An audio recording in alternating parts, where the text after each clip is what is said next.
I'll wait with the tenor pad. The microphone you want to be worried about? I'll keep a reasonable distance from it. Good evening, everyone. Good evening, ladies and gentlemen. I turned 60 last year, so don't listen to what these babies tell you. Both my parents got dementia, my uncle has dementia, so you know what's going to happen to me. But you know what the worst thing is about dementia?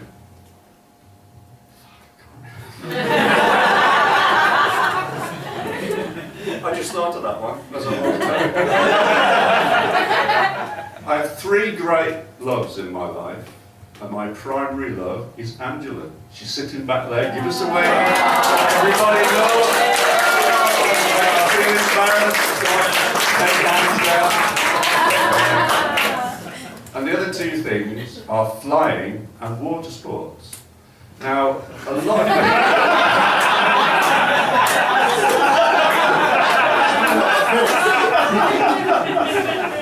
lot of people have spoken against Mr. Trump, President Trump. They've said bad things about him.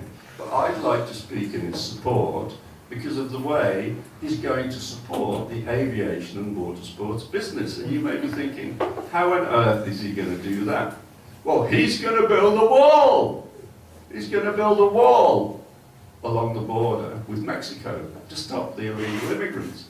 Hasn't he heard of boats and aeroplanes? They're just going to go around it.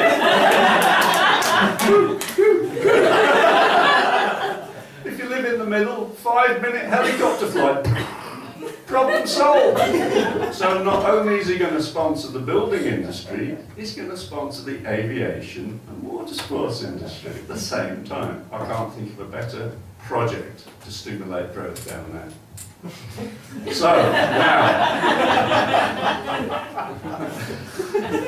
I've done this talk to flying clubs and other people who know about planes, so some of this is going to be a little bit experimental.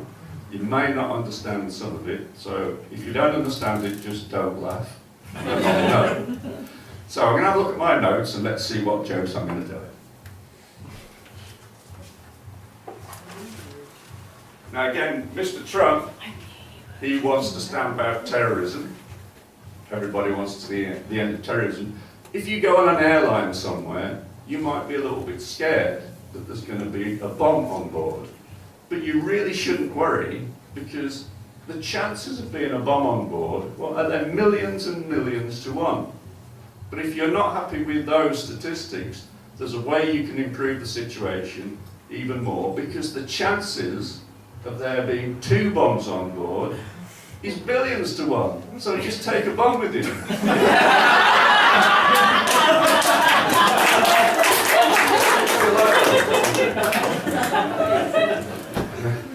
Now, Malaysian Airlines, they've had a lot of crashes. They had the plane that disappeared over the Indian Ocean, the other one was shot down, and there have been 5 or 6 other ones. So I read recently, what is the definition of optimism? It's a Malaysian Airlines pilot giving up smoking.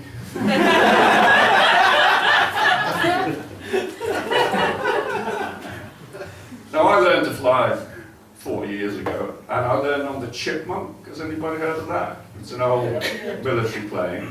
And the guy who taught me was an ex-RAF pilot, and he flew during the Second World War, and he destroyed 6 aircraft. But he finished the war, they didn't give him a medal. And the reason was, only one of them was German. The other 5 he was flying. It happened. Douglas Bader wrote off 2 Spitfires. That's not in his autobiography. But he was a really old chap, and he didn't like the modern technology. He didn't like GPS, he didn't like getting the weather forecasts off the internet. And shall I show you how he decided whether the weather was good enough? He used this.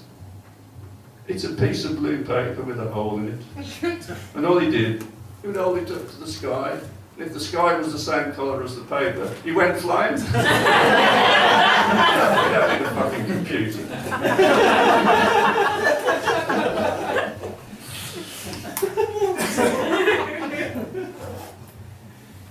Optimists invented the aircraft, pessimists invented the parachute.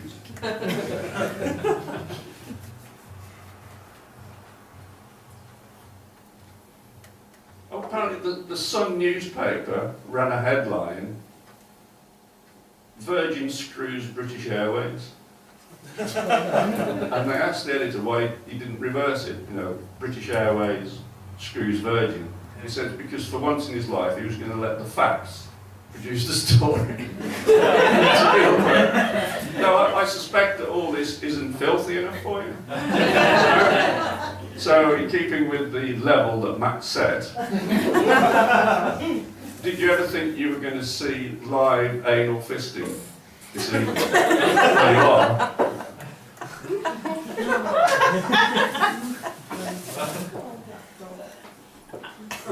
Anybody remember Spit?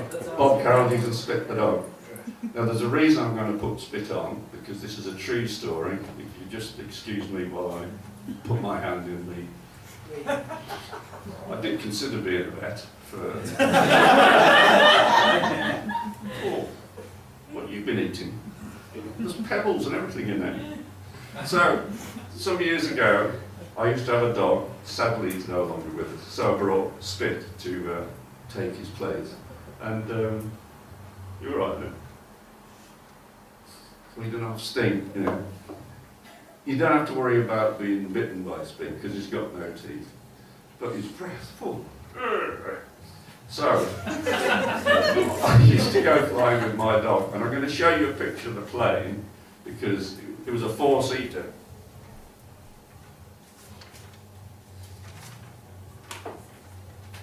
And there it is, four-seater plane. It's Russian. It's just like a flying car, really.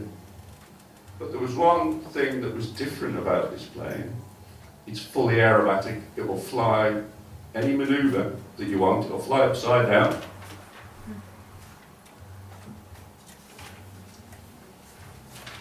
And there's a picture of it upside down. So Angela, how does it make you feel? Green. Yeah. I never knew a black person could turn green, but anyway, I was flying this plane over Newbury Racecourse a few years ago with my dog on the back seat, and the door of the aircraft popped open. It happens sometimes because there's a lot of suction on because of the airflow, and the door came open, and you can continue flying to your destination, or you can make what's called a precautionary landing. You can land in a field, slam the door properly, and take off. And right below me was Newbury Racecourse. And you may know that down the middle of the racecourse is an airstrip. I thought it's ideal. I'll land there and solve my problem. So I turned in, land. There were some golfers there, and they sort of all stood aside to see what was happening. And I landed the plane, rolled to the end of the runway, slammed the door. I thought, well, I might as well take off, get away as quickly as possible. Turned round, I'm accelerating down the runway, but the manager of the golf course had seen me, and he drove his car down, and he's driving his car the other way down the runway. And I'd already hit about 40, 45 knots, and I saw this car coming the other way. I can't turn left or right because there's golfers and there's bunkers and trees. I've got two possibilities: close the throttle and jam the brakes on, or hold the throttle wide open and take off. You have to bear in mind, it's a Russian aircraft with Russian brake linings on wet grass with 200 litres of aviation fuel on board. It's not very good at stopping. So I just held the throttle wide open. He realised what was happening, jammed his brakes on. I've got the aircraft off the ground really a bit slow, and the stall water's going off, and I'm waiting for the wheels to hit the roof of his car. And they didn't.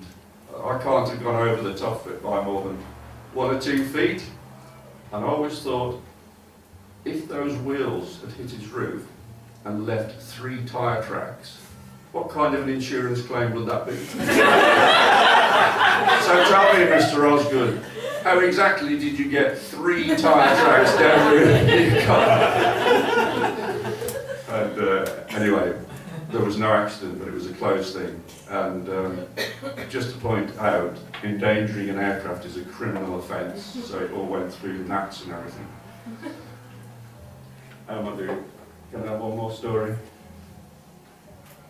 You want one more story? Yeah. Okay. Who here enjoys hardcore pornography? Hey. Nothing else, just your hands. You may have heard that there are certain sex firsts, like the first people having on top of Mount Everest or in a submarine or wherever. Now, people have been doing this on aircraft for years and years, and you can go on my favourite porn site, I think it's YouGov, is that the one? I sent my tax return to YouPorn, I think I got the two. So there's porn taken on aircraft which are flying, but there's never been a porn film shot on an aircraft while it's doing aerobatics. And there's a main reason for that is, nearly all aerobatic are single seat and two seat. What you need is a 4-seater plane, and I had one. So I contacted this porn company. I said, well, I'll fly the plane, put the camera operator in the front seat, and the couple can sit on the back seat, screw away, and if you have a slightly wide angle lens, when I'm doing the aeros, the roll in the loop, that will be on the film, and it would go straight to the top of the popularity thing on YouPorn. Do you know what the problem was? The female actresses, no problem at all. The problem was the men. Because when you start doing these manoeuvres, it subjects you to G-force. Do you know what that is? So you're all under 1G at the moment. When we start doing aeros, you have to pull a minimum of 4.5G. So I'll address this question mainly to the men. Have you ever tried to maintain an erection under 4.5G? It just isn't going to happen because it drains all the blood out of your cock. And we tried this. We went up twice with 2 different male actors, and as soon as I start the manoeuvres, aviation droop. I think I'll leave it at that.